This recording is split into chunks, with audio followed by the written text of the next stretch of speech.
fair warning, we've recorded this once before, and by recorded I mean it stopped recording. We didn't realize 5 grillion hours into the fucking cast. We were already at the last match. We were at the last match, and we were like, the fuck, this piece of shit isn't recording.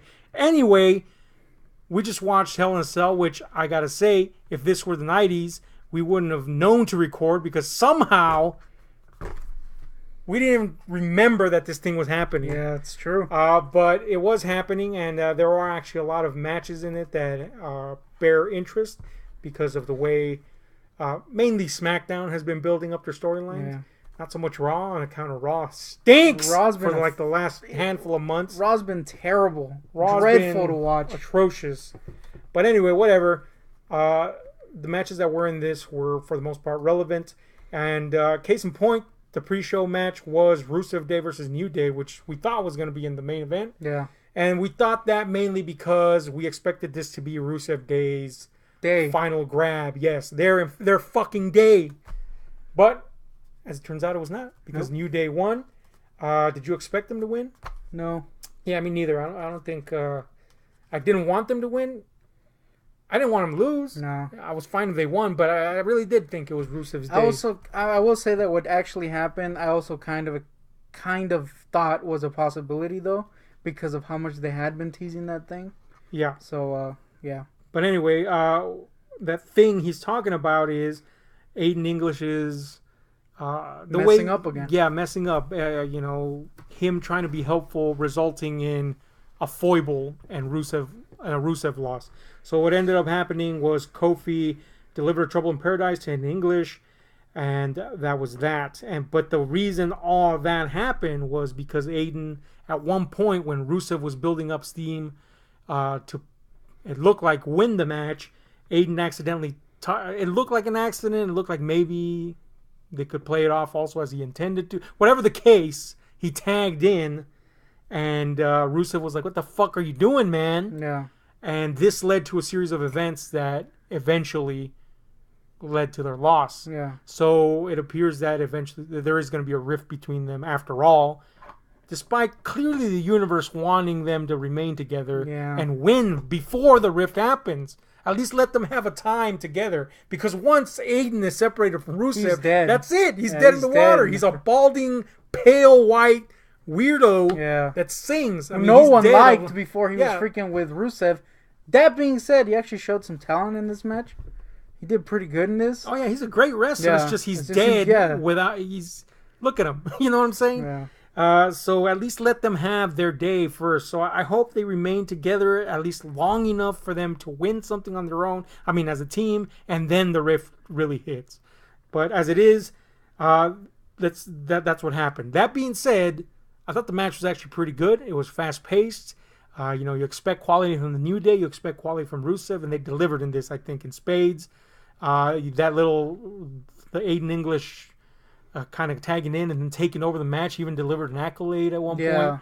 That was all cool, man. They delivered what they're doing great in a great style. The way I kind of took it is that it was kind of Rusev's hesitation that kind of messed it up, because you know how he tagged in and then Rusev looked at him and was like, "What?" and then he's like, "Go up," telling him what to do, and then he actually had a plan after that. So he was actually ahead of Rusev.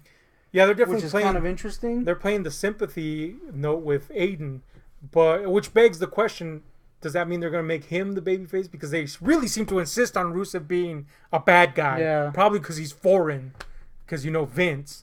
So if that's the case, he's really dead in the water because they're not going to cheer for Aiden. But whatever the case, in terms of this little match, I thought it was well told. Yeah. I don't know if you agree with that, but I thought that was all well told and it was cool. But anyway, next was the actual main event, the main card, and the first match up was Jeff Hardy versus Randy Orton. Now, I did bemoan Jeff Hardy's time as the American champ, but as of late, after he lost it and Randy turning heel again, I think this storyline has actually been pretty damn interesting. Jeff is interesting again. He just doesn't seem like a robot in there. No. And of course, we all know that in real life, him and his brother, especially his brother, have been plagued by the amount of stuff they put their body Recent through. reports saying that Matt Hardy's spine is fusing with his freaking. Although I suspect anus. highly that that's a ruse as well. Me too, honestly. But whatever the case, what is definitely That's a definitely ruse, the story they're going with. Yeah, what is definitely the ruse is Jeff Hardy, because he's been laying too many cryptic messages out there. Same with Matt Hardy. That suggest that there will be some form of new face to him, a new character. You know, not just offline, but on the screen as well. So here we have Randy, who's determined to destroy the face of Jeff, and they're in the Hell in a Cell no DQ match. So everything went, and there was plenty thrown in here. I'm not talking like old school Hardy here, where he just fucking threw himself off the Empire State Building, but he did do a lot of shit in here that looked painful, and it seemed to be that the intent was to make this his last swan song as a Daredevil before his new character comes in. His last swanton. But, nope. Bad puns aside, Randy Orton really ended up getting the short end of the stick here. Yeah. He's the one that ended up bleeding and getting all fucked up. And as we noted before in our previous video that didn't get, that wasn't recording, it seemed like the story they were going for was Jeff Hardy was going to get the short end of the stick. But nope, it was freaking Randy. Got screwed. That being said, that idea does come off. That's what they were doing. Jeff is supposed to have been totaled by this, and at the end of the match, that is what kind of happens. What ended up happening was Jeff sets up two ladders, one shorter, one taller. He was going to do a little jump over the taller one, decided he didn't fit because of the cage, and just monkey bar swings over the table, upon which Randy Orton is laid out. And though clearly Randy Orton got out of the way with enough time for Jeff to see that he had gotten out of the way, he still falls through the table and is supposedly injured by this. At which point, Randy Orton's heelish nature, he insists that the ref count the pin. He pins knocked out and injured Jeff Hardy for the win. So it's a dirty ass win. Jeff is carted out. We later find out that apparently he's suffering from internal bleeding around the abdomen, which only suggests further that this is all a ruse to bring forth a new character. Probably a new character where he won't have to fly off of buildings to entertain people. That theory is kind of reinforced by the fact that they re-show the fall 8 grillion times. Yes. Which if he got injured, they wouldn't do. Yeah. Despite the fact that, again, he clearly saw that Randy got out of the way. But anyway, there was some cool spots in this. Jeff was put through a ladder backwards, clamped into the ladder. A little bleeding from Jeff. But again, despite the fact this was supposed to be Jeff getting the short end of the stick, it was really Randy that got fucked. Because Randy was like super safe. Jeff's little fucking belt broke at one point, and clearly it wasn't supposed to break because he looked confused. And then later he's like, "Oh man, I gotta go hit the hot top. I run out." Yeah, and they don't make those anymore. and his little pants, their little button got unclipped, and he kept on looking at him like shit and hitching him up. But the point is, the belt broke, so at one point it gets used as a tool. Randy has the sense, I guess, the consideration, odd considering it's him, but to turn the studs inward so that when he whips Jeff, it doesn't hurt him with the studs.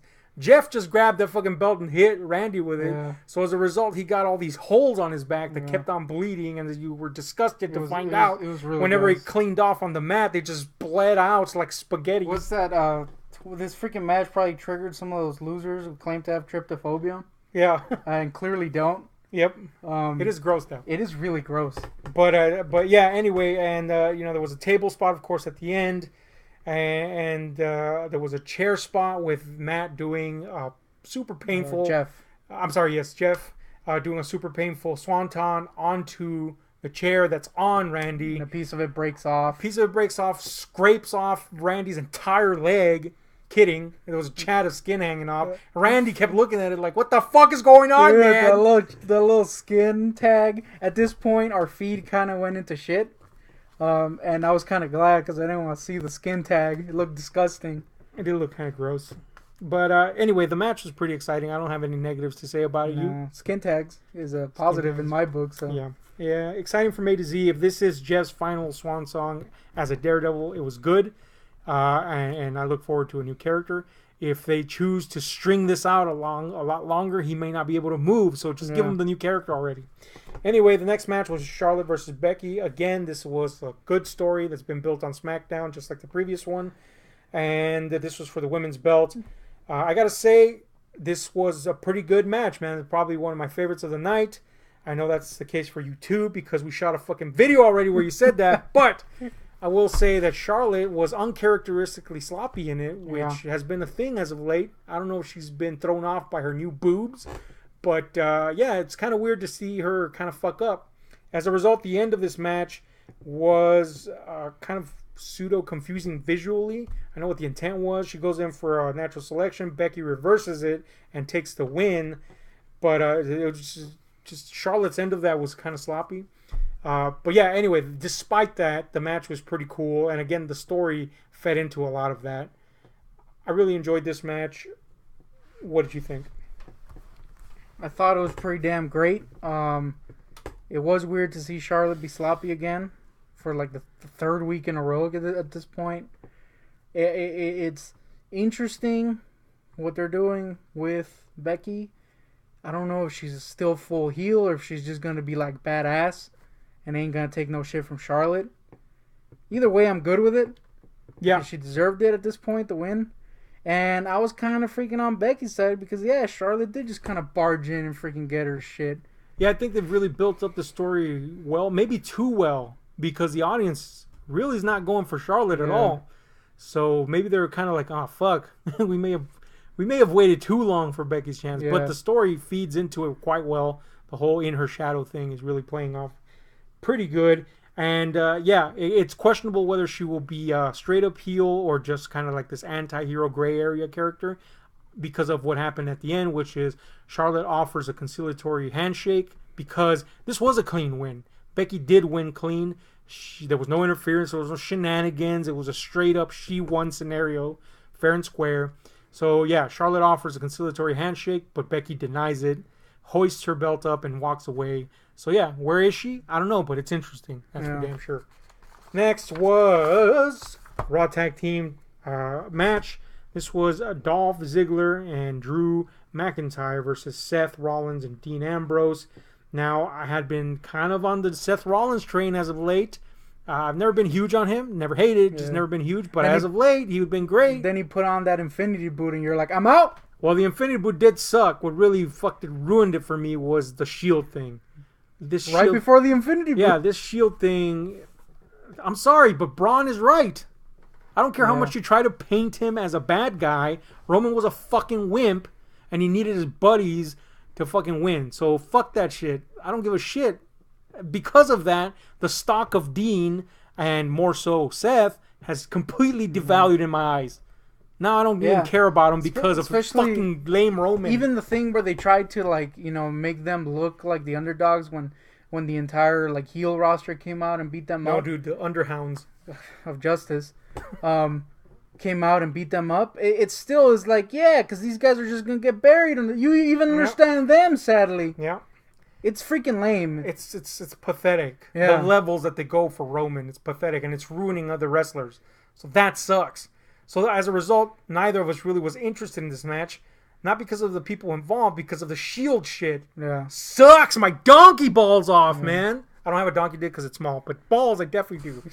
The point is, balls are immense. This fucking thing ends with Seth doing a superplex to Dolph Ziggler. He goes in for another one, and Drew comes in out of nowhere with a Claymore to Seth's friggin' dome. At that point, they both flop on Ziggler and Seth both flop on the floor with Ziggler on top of Seth, and that's the count. And then they get the win. Drew carries Ziggler out, which is great, by the way, because if there is ever going to be a break there, they could always go with the I'm literally carrying you on my shoulders bit.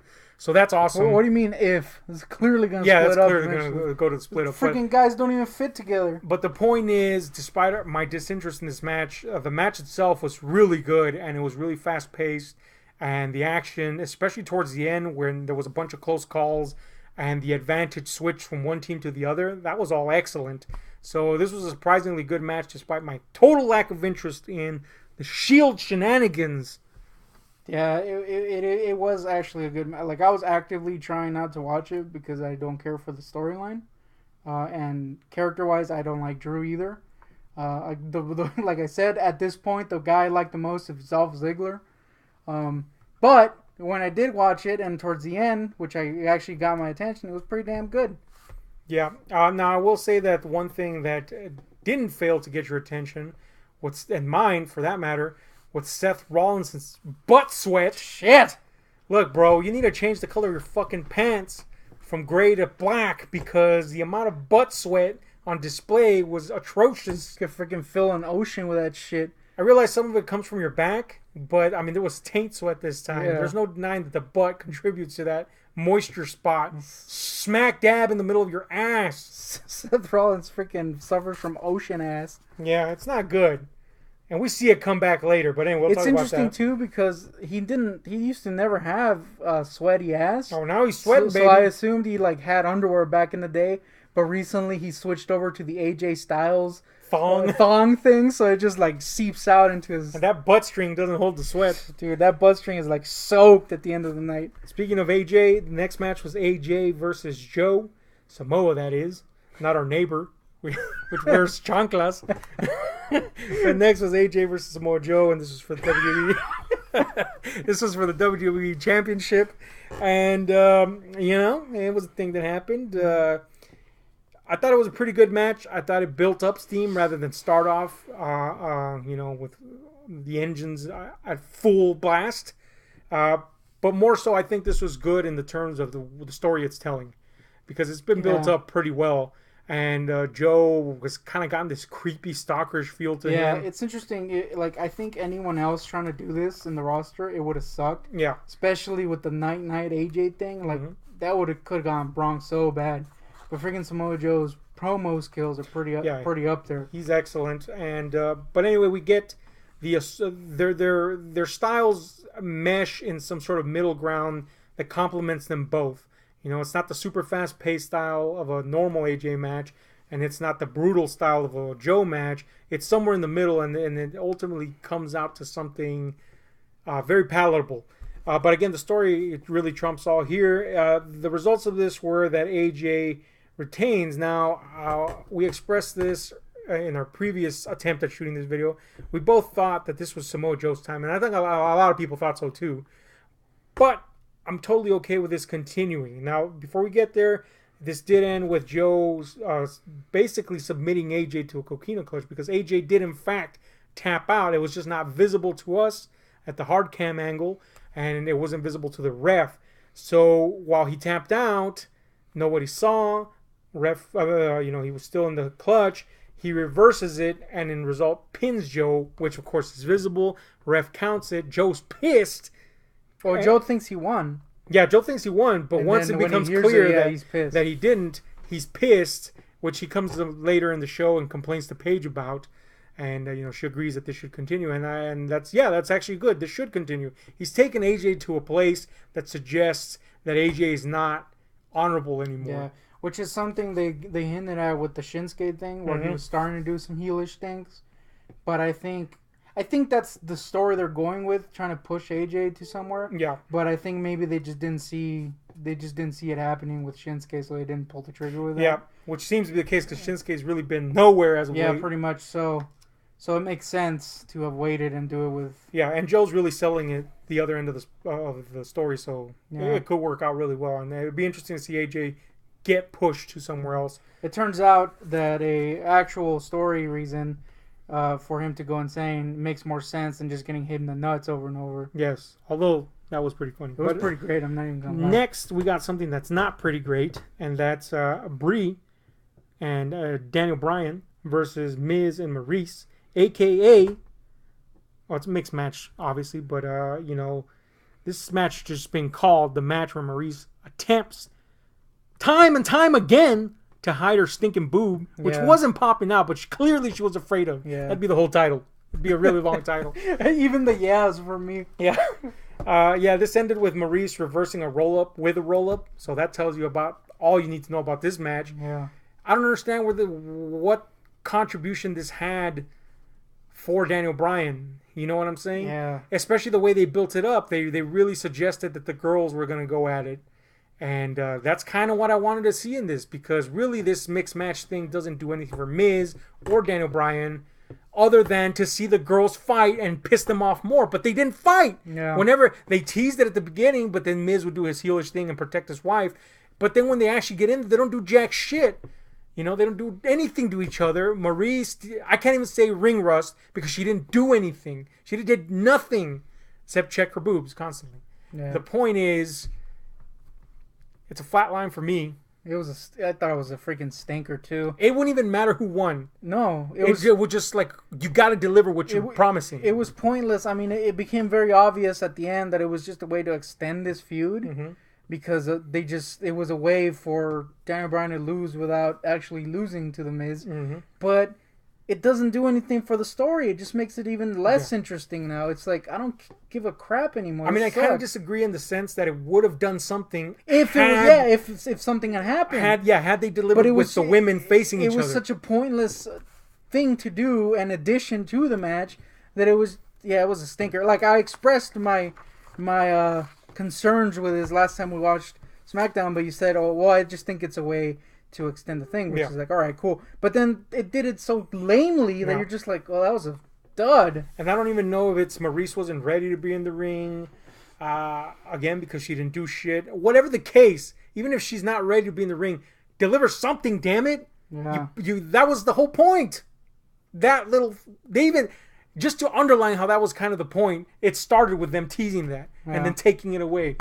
And then Nathan, they don't give you shit. Nope. I did kind of like Maurice's little suit, though.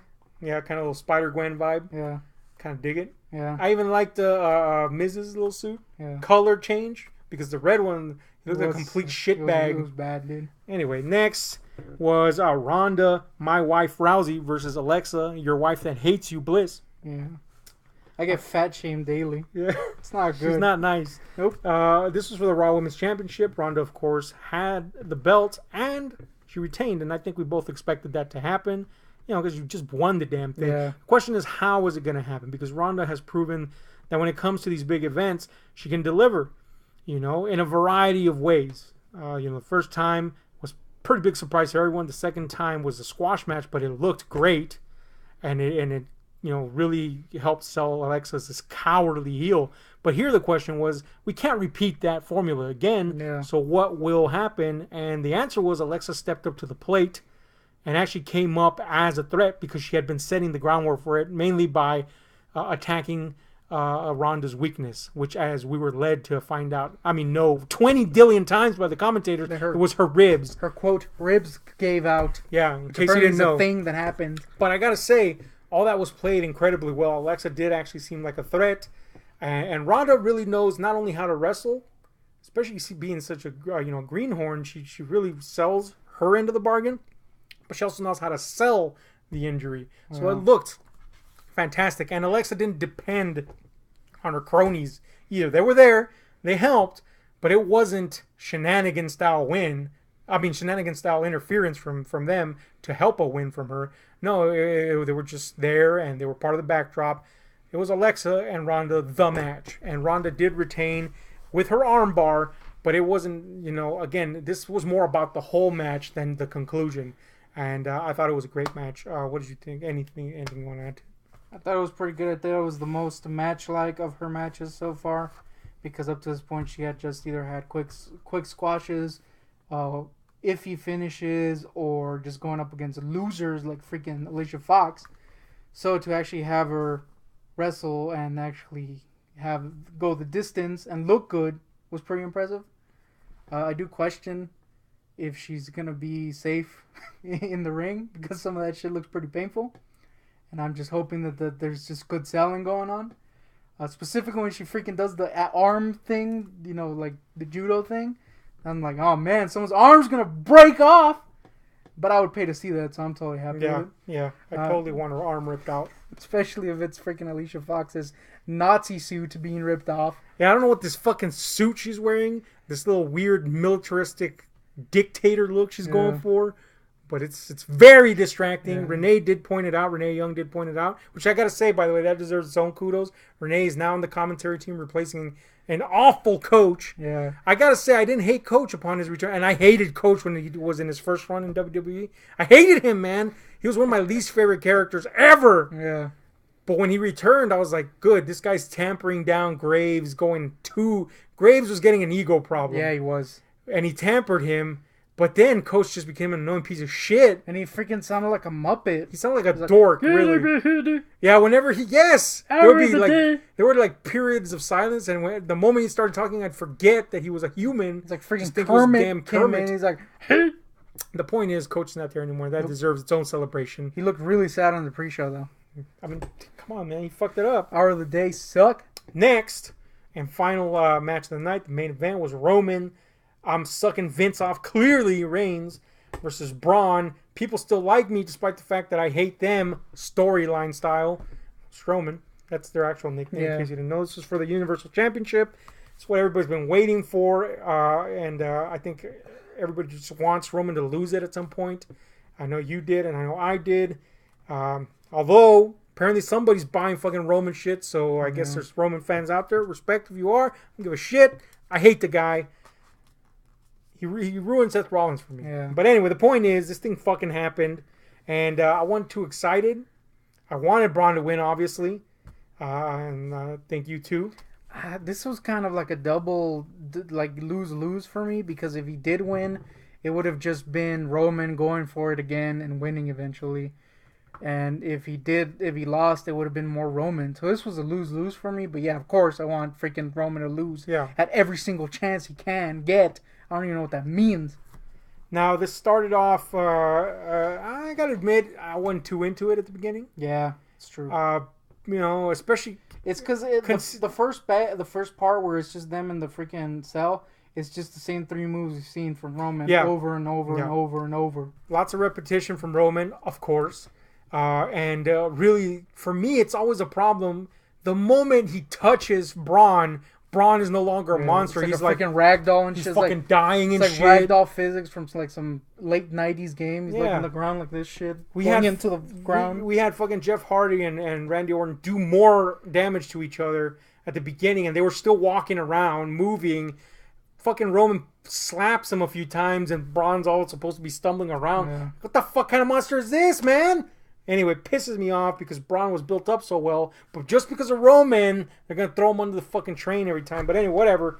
Eventually it built up and there was some spots, But at one point, they just fucking knock each other out for the longest time of all time. I honestly don't even know how this happened. It just kind of happened. It was so long I forgot how they knocked each other out. Yeah. They were just knocked out forever, dude. Forever and a damn day, in fact. It was like 20 minutes of them being knocked out. Well, while they were knocked out, Seth and Magneto. I'm sorry, not Seth. Dolph Ziggler and McIntyre come down to start their little shenanigans out there, and of course Seth and Dean come out to help their gay ass boy. And I don't mean gay as in like an insult. I mean he sucks, and clearly he needs fucking help.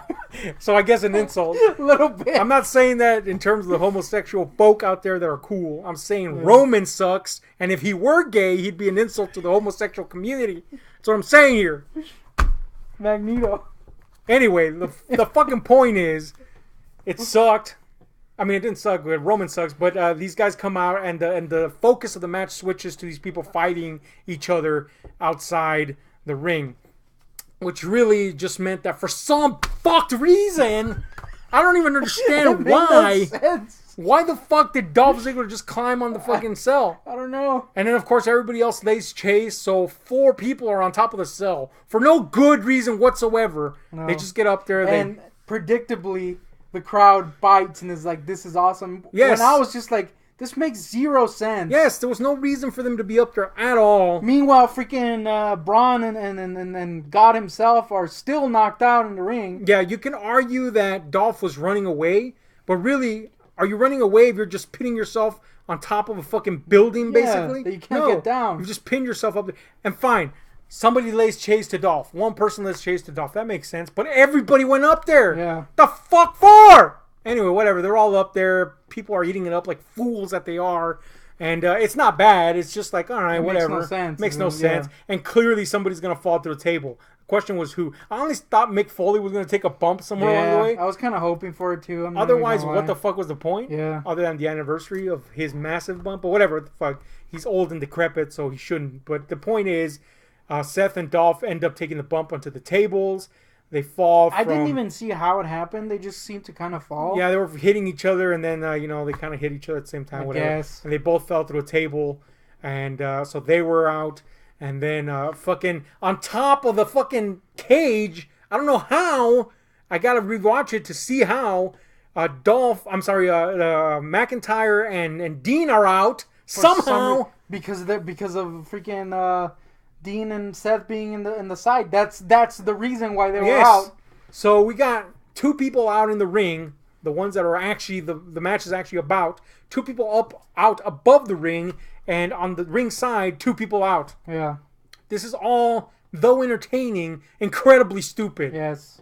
The point is, at this point, something awesome actually happens, and Brock Lesnar comes out unexpectedly with the man that is the Penguin in real life. Really, Paul Heyman. His little walk. He's going to break his knees when he's there. Yeah, he really is.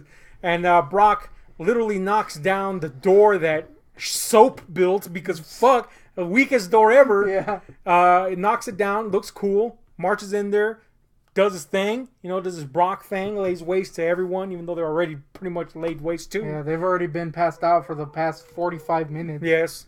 Fucking Paul Heyman maces old Mick Foley, and basically a message is sent. The Beast is still here, and he's still a threat. So that was actually a really cool ending to it. Unfortunately, that just means more Roman. Yeah. But it was actually a cool end to it. And although incredibly stupid, some of the stuff in this, it was entertaining at the very least. So I can't say I hated the match, but yeah, that's my thoughts on it. I thought this was a steaming pile of shit. At least the first half. But once Magneto and the boys came out, it actually became pretty interesting. And yeah, the ending I was fine with. I know there's going to be a lot of people crying because Brock is back or whatever. Or, Brock came in and then did that shit. I don't think he's going to be back. But anyway, there's going to be a lot of people crying. I was totally fine with it because I didn't want Roman to win. And I knew if freaking Braun won, what it would have come with. So it was kind of a freaking, like I said, lose-lose for me. So freaking Brock coming in with his growing-in beard, I was like, hell yeah. I think this is just leading to an eventual three-way match where the right person will become out the victor, and that's Braun. I just think they keep on fucking up with Braun in an attempt to save face with Roman. Yeah. And they're fucking up everybody because of it. Now I dislike Seth, and now I dislike Dean. And, I'm liking the heels because Roman's very existence. Yeah. So just stop protecting Roman and do what's right. Anyway, the point is, that was the fucking Hell in the Cell. All in all, far better than I expected it to be. Not that I expected it to be shit. I just forgot that it existed. The point is, let's give this a final rating and any final thoughts. Yeah, give it a go. Oh, wait. Before that, what was your favorite match of the night? I think it was the Becky thing, honestly. Yeah, I don't know whether to choose that or the Jeff and Randy match. But those definitely have the most interesting storylines to go behind them. So that plus the wrestling was good. I think wrestling wise and like technique wise, the Becky Charlotte one was better.